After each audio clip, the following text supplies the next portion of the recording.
Hey guys, it's me again, Orcslayer. What is where we last left off? Let's see. Checking. Sorry, it's been a while. I've been reading a lot and playing games a lot. Sorry. Where we last left off? Let's see. Checking. Where we last left off with what if Belle was the fume night? They had made it to Aurario, and that they were currently staying with Hestia. They also, joined her familia, because, well, Belle's dad, surprise, surprise, was in Hestia's familia. They talked about him for a bit, and sorry if you hear squeaking in the back. That's my dog, or one of them at least. The other one right now is laying on my chest. So sorry, but what happens is now Belle goes to work. He returns to Miss Tanya. I really, like I said, I keep on forgetting names. I believe it's Miss Tanya. It wasn't Tanya. I was thinking about something else. Stop calling at me. What it was is Miss Ana. Sorry about that. But essentially, what he goes back to Miss Ana and says, "I've joined the familia." She's like, "Really?" He's like, "Yep." "What familia, may I ask, so that way I may document it?" He says, "I'm part of the Hestia familia." She's like, "Oh. Huh. It has been quite some time since Hestia has had familia, now that I think about it." He's like, "Yeah, my father, from what I can tell, or from what she has told me, was her last familia member." "Like your father?" "I believe... What's his name?" "Mr. Cornell," is what she just says, and he's like, "Yep, that was my father." "Well, not was, is, actually. He's doing quite well." She's like, "That's good to hear, Mr. Cornell. Well," he's like, "please just call me Belle. That is all I wish to be called." She's like, "Oh, well, very well, Belle. You may call me Miss Ana." "Well, Miss Ana, it will be a pleasure working with you." As he bows his head, as, well, the person inside of his head just starts snickering at him like, seeing you all formal and such is making me laugh. So can you please be quiet? She's like, "No, screw you. I enjoy this." As she's, like I said before, she's grown tired of all the scheming and all that. She just wants to be safe. And now she's just starting to poke fun at Belle because she finds it entertaining. He's like, "I can't wait to kill your sister." She's like, "Oh, by all means, you can do it right now for all I care." "But, oh wait, you aren't strong enough. That's why you need me." As he's like, he's sighing inside his head. He's like, "I really hate you." She's like, "Well, I don't hate you, just so you know." He's like, "Cool." He's like, "Very well, let us get on with today." As he stands up and starts moving towards, well, the dungeon. He starts making his way as people look at him as he still has his armor, sword, but the thing that catches most people's eyes as he even walks past by the Loki familia, as they see the giant sword he has on his back, they're like, "That is one big sword." As Tion and Tiana are like, "Yeah, that is massive." As Bet says, "Mine's bigger." Sorry, I couldn't resist. Since Bet is pretty much trying to one-up Belle constantly, or wants to one-up Belle at least somewhat, as Tio and Tiana are like, "I doubt that." As Eyes is just looking at him, as she sees that he sort of emits an air of mystery and intrigue, as even as even Freya even sees this, as she's like, "This would be quite interesting." As the person next to her is like, how she would describe his aura is that it's clear, but there's something else there that isn't just clear. There's also a shroud of darkness inside of the core of it. She can't tell if that's just his inner demons or something else, as she's very intrigued.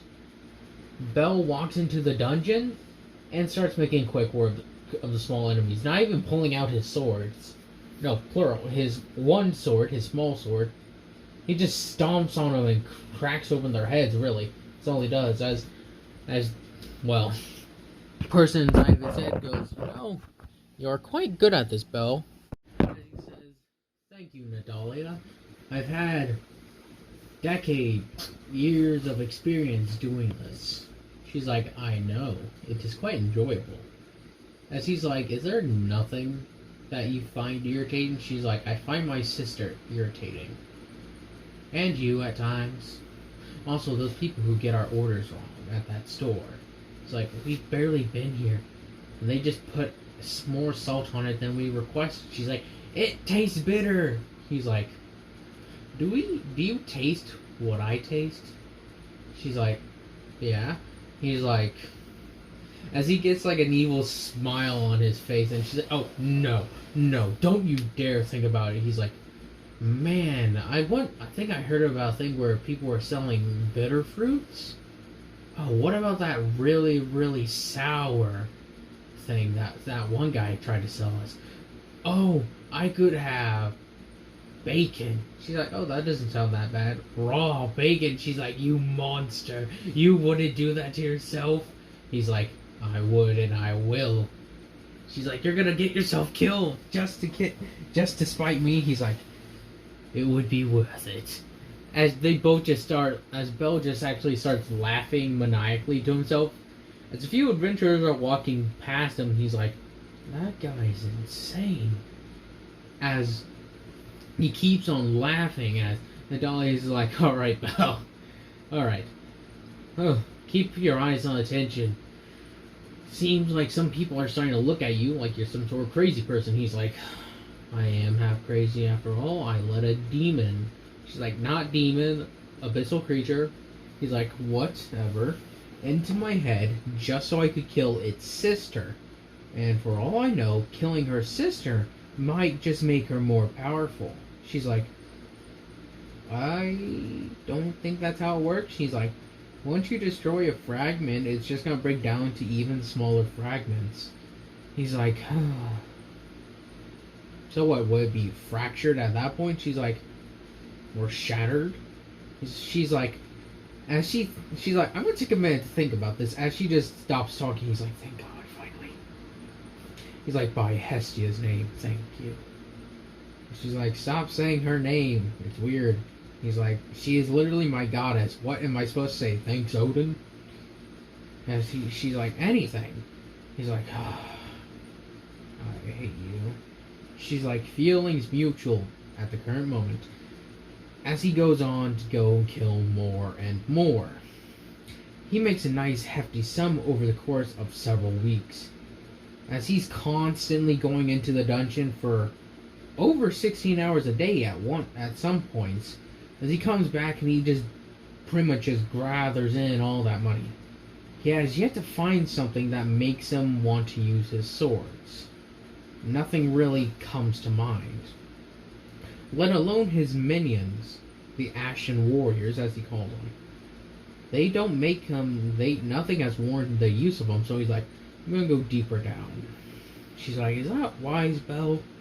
He's like, "Wisdom or not, we need to gain more power, and crushing these weaklings means nothing to me." She's like, "You have a fair point. Go forward, my champion." He's like, "I am not your champion." She says, "Whatever you say, Belle, or few night rain." He's like, as he continues to walk. As we skip over back to Drangleic, Vendrick and Velstadt is somewhat regretting how they had to kick Rame out of the kingdom, but he understands, or he believes it was necessary. While Vendrick is just looking down as he's at court, and, well, Princess Nashandra is handling most of it. As Vendrick's looking down, he's like, is he right? As he looks at his wife, quote unquote, and looks at her, and he's like, he gets this unnerving feeling anytime he looks at her. As he stands up, she's like, "Oh, where are you going, sweetheart?" He says, I must go clear my head for a moment. Please do keep going without me. You are doing quite well. As he walks with his cloaks and such trailing behind him, as Velstadt sends some of his personal guard to go out, to follow him. As Velstadt's golden boys, as I call them, as he says, something has been bothering Vendrick. I believe kicking out Rame has put quite a weight on him. She says, indeed. Well, see to it that he forgets about Rame, that traitor Kinrot. As Velstadt looks at her somewhat shocked, as he understands that trying to depose her is one thing, but he also thought she would understand that he did what was right, or what he would thought was right for the kingdom. He was also one of the few people who were at the very beginning of said kingdom. Very few soldiers remain that are still in service. Many of them retired after the war, while the new young bloods, as they would call them, came in to fill in the ranks. Velstadt's personal guard are some of the very few that even were part of those wars, since Bel's entire forces that rose up with him were destroyed immediately. Velstadt feels kind of alone without his brother, and Vendrick has somewhat shut himself off. Velstadt is becoming curious as to what Bel believed. And he thinks he should pay him a visit, but to try and see what Bel meant by she is a cursed creature. And he believes that the only way to do that is to get direct answers from Bel.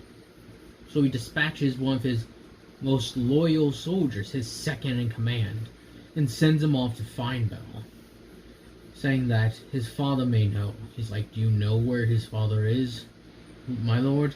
He says, I do not know that much, but from what I can last I heard, they had settled in a kingdom quite a journey from here. He's like, very well, I shall begin my search there.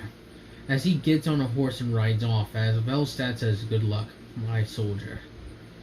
As he returns to guarding Nashandra, while Vendrick is still wandering aimlessly, you could say. As then we cut back to Bel. He continues to think he's a fool. They were all fools, weren't they? He says, no. Nashandra's beauty and charisma led them all to believe her. If he wasn't who he is, he might have been in the same shoes as them. So I'm trying to yawn. He believes that Nashandra is evil, beyond any shadow of a doubt. He can't prove it, though. He would have to force her into a position to reveal her true nature. But he can't do that. Not as weak as he is. So as he, at this point, smashes and cuts in half dozens of those little bell rabbits in the anime, or Almarai or something like that, cuts and slices through dire wolves, even comes across a minotaur once or twice. As he's gone that deep, he needs that much thing to fight him, as it is nothing to him. Continues to fight on and fight on, knowing that he needs to become stronger as he pushes deeper and deeper, as he's eventually outnumbered like 100 to 1.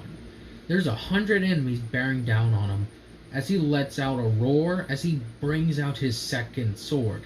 He says, come, feel the wrath of the fume knight, Lord General Rame, as he charges forward and starts tearing them apart. As he doesn't summon his soldiers at the moment, just cutting and just stomping on them. As by the end of it, he starts collecting all the things. He even brings like a nice broom to just clean everything up. As he sweeps up all the crystals into like a bag and gets it all done, he's like, this should serve well. As he ties it to his waist and starts walking. As Nadalia says, You seem quite tense, Belle. Is everything alright? He's like, no. The longer... Sorry.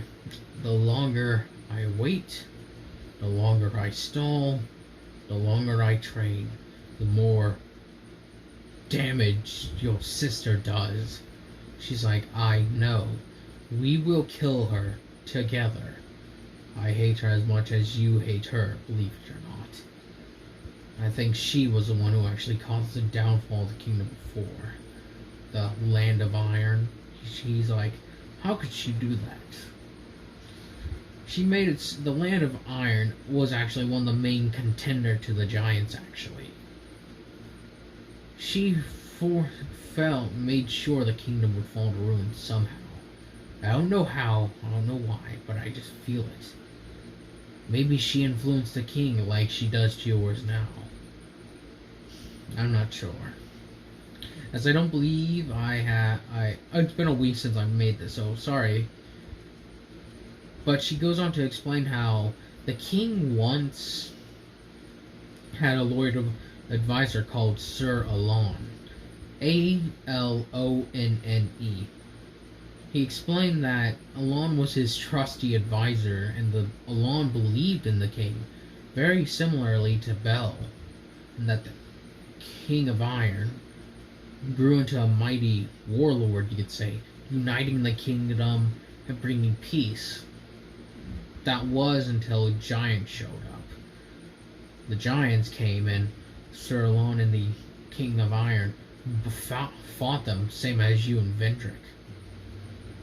Eventually, everything just followed the same path your kingdom did, except different somewhat. Since your kingdom relied on magic and blessings to secure a victory, the Lord of Iron required on nothing but brute strength and supreme artillery. It's like, truly, he's like, yes. He once brought to heal a giant lord, similar to you, using his suits of armor that had no souls, and the demons and some of the demons, similar to the one you fought in the pit, and obtained your fumes, your great ultra great sword from. He says, truly. She says yes. And out of nowhere, it just started greeting. It was something else. It wasn't me. I had yet to arrive. I was arriving there, because he was the most powerful king. But I was too late. The king had fled, the king had died, and Sir Alonne, I don't know. From what I had heard, though, the king, after Sir Alonne left, hunted him down and slaughtered him. But from what I was told, it was a fierce battle. The king found something there that shook him to his core. As when he returned, he hurled himself into the lava. I do not know what was there, but I do know something happened. I'm not sure, though. As Belle thinks about this, he's like, huh. As he has made it back to the service, as his armor is covered in blood, and so are his swords, as he arrives at the guild, Aina cashes in his stones. Miss Aina's looking at him says, Belle, are you sure you aren't... Like, how deep are you going into the labyrinth? He's like, I'm at floor... As he just gives the floor number. She's like, wait, what? And she slams her hand on the table. Are you kidding me, Belle? You know that's incredibly dangerous, right? The creatures right down there are minuscule in number. I mean, are minuscule, but large in number. I had faced creatures 10 times deadly in them, and at least the same, and not the same amount of group, the same number, but at least a quarter of the number. They all fall to my blades. She's like, I can see that, Belle.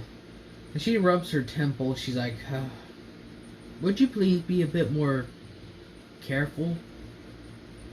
Though we have not known each other for long, I believe you should try not to hurt yourself. He's like, I will not... forgive me, Miss Anna. Did not know it would cause you such distressed. She's like, "Oh no, no, it's fine. Just please be more careful. I've seen too many adventurers fall." He says, "I will ensure I do not." He's like, "What if I hired a helper? Would that make you feel better?" She's like, "Yes, yes, that would actually." He's like, "Very well. I shall find one that would suffice, that would prove itself to be to your liking." She's like, "Thank you, Belle. It was great knowing you would listen to my advice."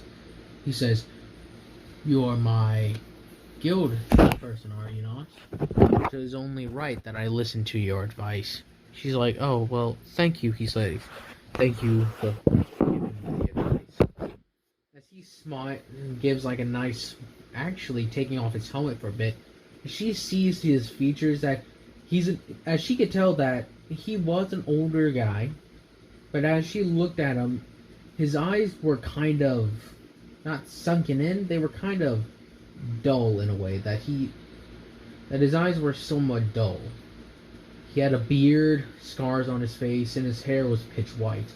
As he like shows her a nice smile, he's like, "Thank you for being worried about me." As he lets off her smile, she's like, "It is quite all right, Mr. Cornell." He's like, "I said you could just call me Belle, Miss Ana."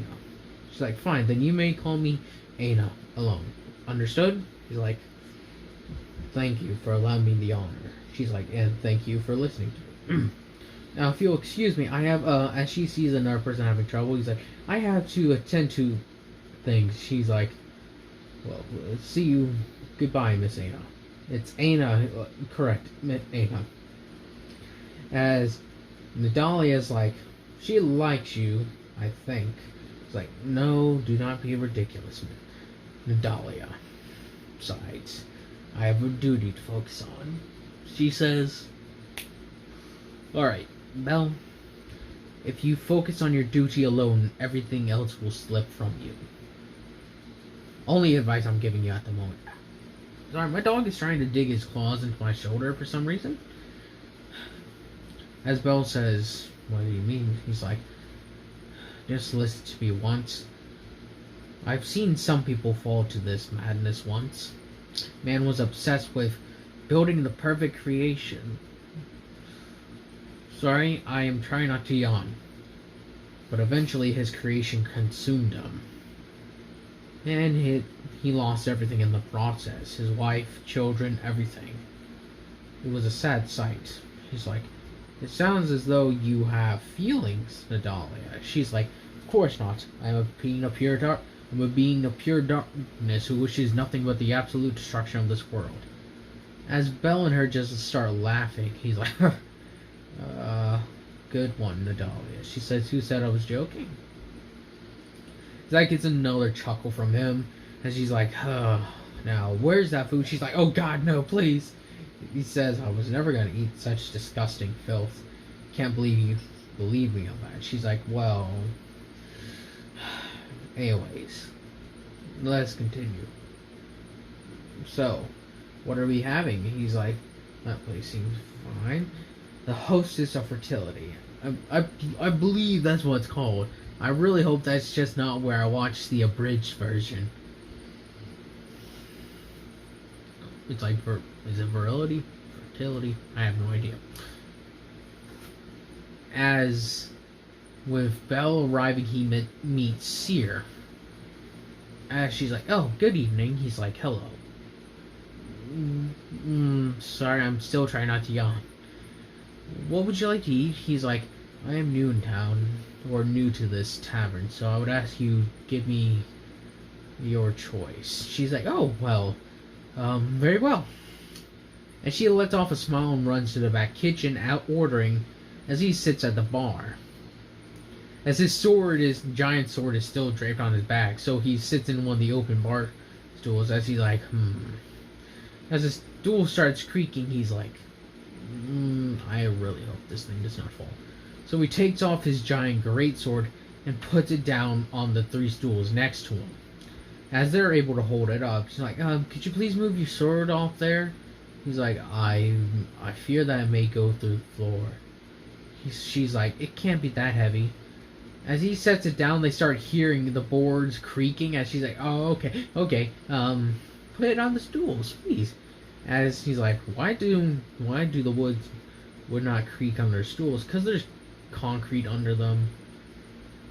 We believe some strong and well-armored adventurers would be sitting on these, so we reinforced them." He's like, "Sorry, I just yawned." He's like, "That makes sense, monsieur." She says, "Thank you. So, here's your food, and please call if you need anything." He's like, "Very well."